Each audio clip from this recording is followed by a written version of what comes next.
Light weight బంగారు diamond ఆభరణాలు, వందల రకాల డిజైన్స్ ఏవైనా ధర మాత్రం ఒక్కటే. గుంటూరు వాళ్ళు చాలా మంది ఉన్నారు కానీ తెలియదు అందరికి. తెలీదు అందరికీ ఇంతమంది తెలీదు. ఉన్నారా అని. అవునండి. బట్ ఇప్పుడు ఎలా అయినా ప్రస్తావన వచ్చింది అండ్ మీది కూడా తెలుగులో ఫస్ట్ ఇంటర్వ్యూ కాబట్టి ఈవెన్ అక్కడ టైంలో కూడా ఆన్లైన్ లో నాతోనే ఇచ్చారు. ఆ టైంలో First. అడగలేము ఇన్ని క్వశ్చన్స్. ఆ. ఎక్కడి నుంచి అమ్మా మీ రూట్స్ ఎక్కడి నుంచి? Roots are from Guntur and Vijayawada అండి. అమ్మగారిదేమో విజయవాడ, నాన్నగారిదేమో గుంటూరు. గుంటూరు కారంచేడు, ఆ మునిపల్లె పక్కన ఉన్నాయి కదా అక్కడ అనమాట. కొడాలి అంజయ్య గారని మా తాతగారి పేరు. ఆ రోజుల్లో ఆయన కొడాలి అంజయ్య గారంటే అందరికీ తెలుసు అంట ఆ ఊరు పంచాయతీలో. రైస్ మిల్స్ అవి ఇవి వాళ్ళకున్న ఇది. So agricultural, basically agricultural family నాన్నగారు. నాన్నగారిది. సో చదువు మూలన ఇక్కడికి వచ్చేసాం. ఏఎన్సి ఫైనాన్సర్స్ అని he started his new business చెన్నైలో. అప్పుడు మేము చిన్నప్పుడు అనమాట. అలా కంటిన్యూ అయ్యి ఇక్కడ ఉండిపోయాం. కొడాలి నాని గారు రిలేటివ్స్? కొడాలి కొడాలి నాని గారు రిలేటివ్స్ అయి ఉంటారు, అయి ఉండొచ్చు. డైరెక్ట్గా తెలియదు, బట్ కొడాలి ఇంటి పేరు కొడాలి. ఎందుకంటే గుంటూరు, విజయవాడ, కృష్ణా డిస్ట్రిక్ట్ కొడాలి అంటేనే ఒక బ్రాండ్ అక్కడ. బ్రాండ్ అక్కడ. అవునండి. బట్ అంత పెద్ద ఫ్యామిలీలో పుట్టి ఎప్పుడు కూడా రూట్స్ గురించి బయట తెలియదు. తమిళ అమ్మాయి అనుకుంటారు చాలా మంది. తెలుగులో కూడా కొంతమంది తమిళియన్స్ పిల్లలు కూడా మన తెలుగు వాళ్ళు కాపర్లు ఉన్నాయి వాళ్ళకి ఇద్దాం కదా అనుకుంటారు కదా. అంటే ఇవి కూడా కొన్ని ఉంటాయి మీకు. నేను మీ తెలుగు అమ్మాయి అని చెప్పుకోవాలని ఎప్పుడు అనిపించదు కదా మీకు? అని కాదు, బేసికలీ చాలా లో కీ పీపుల్ అనమాట. We are very private. నేనైనా సరే, మా ఆయన అయినా సరే, మా ఫ్యామిలీ మెంబర్స్, సిస్టర్ బ్రదర్స్ అందరూ, we are very private. We don't like to be told or discussed or anything about anybody. అది we are very very quiet and private. So ఇప్పుడు మా హస్బెండ్ గురించి ఇప్పుడు అడిగారు కదా మీరు ఎక్కడ చేస్తున్నారు ఏంటి, అది కూడా ఆయన యాక్చువల్లీ ఇష్టపడరు. He says that let us లై లో, ఆల్వేస్ లైయింగ్ లో ఇస్ బెటర్ అనేది అలా అలవాటు అయిపోయింది మా అందరికి. సో మేమెవరు ఏమిటి తెలుగు, తమిళ, కన్నడ, హిందీ అని బయట చెప్పుకోలేదన్నమాట. ఇప్పుడు ఇక్కడ కూడా మేము 21 years నుంచి ఇక్కడ ఉంటున్నాం అనమాట. ఎక్కువగా బయట సోషలైజ్ చెయ్యం. మీరు ఎక్కడా నేను ఎక్కడా కనిపించుండను. I don't socialise, we don't go out anywhere to anyone's house. చాలా quiet and peaceful life we are leading generally. Organic farm, agricultural background మా నాన్నగారికి ఉంది, మా హస్బెండ్ సైడ్ కూడా ఉందన్నమాట. వాళ్ళేమో ఊటీ సైడ్ మా హస్బెండ్ సైడ్. సో వాళ్ళు కూడా టీ ఎస్టేట్స్. మా నాన్నగారి మా హస్బెండ్ గ్రాండ్ మదర్ అయితే కంప్లీట్ నీల్గిరీస్కి she was the sole proprietaries for ఈక్లిప్టస్.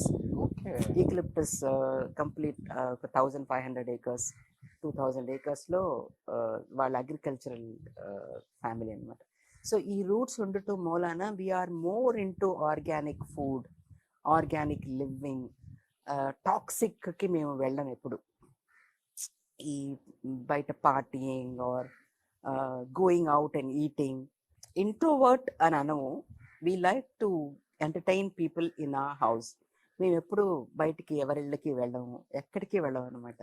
ఎక్కడ నేను కనిపించను, నేను మా ఆయన కానీ ఎవరు. ఇంట్లోనే అన్నీ ఉన్నాయి కదా, స్విమ్మింగ్ పూల్ ఇంట్లోనే ఉంది, పబ్ ఇంట్లోనే ఉంది. Peaceful, peace of mind is important అండి. టాక్సిక్ లైఫ్, గేట్ దాటితే టాక్సిక్ లైఫ్.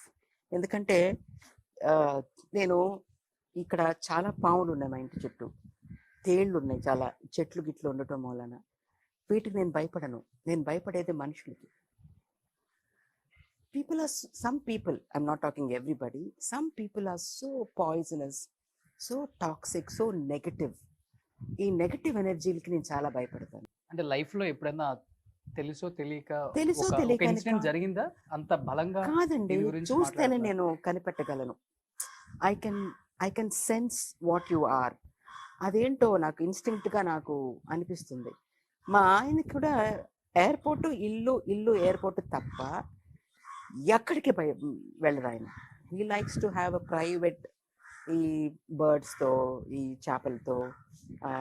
మాకు ఫామ్లో చేపల క్రియేటెడ్ పాండ్ ఉంటుంది చేపలు, దాని దగ్గర కూర్చొని నేచర్తో మాట్లాడుకుంటాం, నేచర్తో ఉంటాం. అలా స్పెండ్ చేసే అలవాటు అయిపోయింది మాకు. Loneliness we like it a lot. Loneliness అంటే వీ డూ హ్యావ్ ఫ్రెండ్స్. ఒక సెట్ ఆఫ్ ఫ్రెండ్స్ మాత్రం మాకున్నారనమాట. Very limited set of friends. ఆ లిమిటెడ్ సెట్ ఆఫ్ ఫ్రెండ్స్తోనే ఆ ఒక సర్కిల్ ఒకటి మేము ఎందుకో తెలియదు మా చుట్టూ ఒక సర్కిల్ వేసేసుకుని ఒక రింగ్ లాగా ఫెన్స్ వేసుకున్నాం అనమాట. మేము బయటికి వెళ్ళము, బయట వాళ్ళ లోపలికి రానివ్వు. ఓకే, అలా అలవాటు అయిపోయింది. మనం రానిచ్చారు.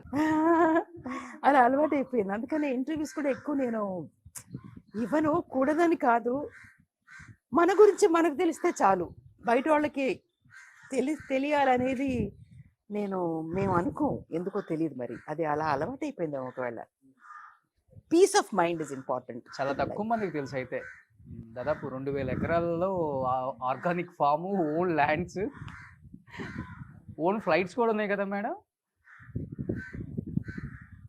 చెప్పొచ్చు. అప్పుడులో కేఆర్ విజయ్ గారికి ఉండేది, మేము ఉన్నాము. హెలికాప్టర్స్ సెస్నా ఆవిడకు ఉండేది.